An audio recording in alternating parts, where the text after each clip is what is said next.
Welcome, one and all. This is a little interesting project I've been working on lately.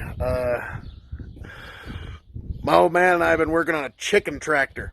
Yep, you heard that right, a chicken tractor. So, been welding on this thing for the better part of a week, but when it all comes together, that's where they're going to lay their eggs and such. That's where they're going to roost.